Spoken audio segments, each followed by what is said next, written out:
Iga aasta osaleb umbes 1000 Tallinna noort õpilasmalevas, et veeta suvevaheaeg eakaaslastega aktiivset vaba aega veetes ning töötades. Koolinoored vanuses 13–19 teenivad taskuraha enamasti lihtsamini õpitavate töödega nagu heakord ja haljastus, tootmine, teenindus, saagikoristus või isegi kulleritöö.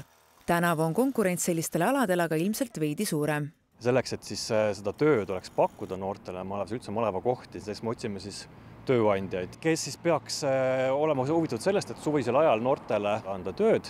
Hetkel veel raske öelda, kas kuivõrd põgenike kriis mõjutab siis ka maleva kohtade arvu, aga eks sellega peab arvestama.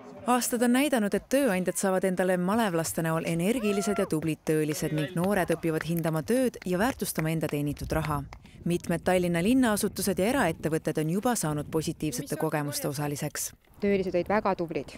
Saab öelda, et see oli meile kahepoolselt väga positiivne kogemus. Olles ise maleva suvedes osalenud, siis oli nagu väga suur rõõm näha, et noored olid huvitatud töö tegemisest.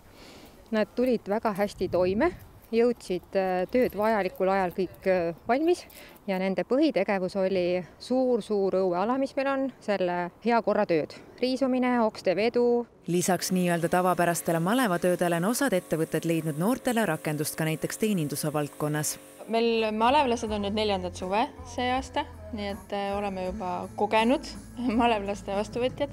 Nad tegid natukene lihtsustatud töölõiku, et kui meil muidu esinduste inimesed on sellised, võtavad kliendi vastu ja siis süsteemides vaatavad erinevaid andmeid ja nii edasi, siis malevlased tegelesid rohkem seadmete müümisega, tutvustamisega ja ülesseadmisega.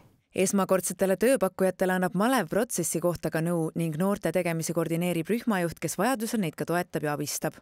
Nii et head tööandjad, kui teil on suvehooajaks abikäsi vaja, siis ehk on noored malevlased just teid otsinud.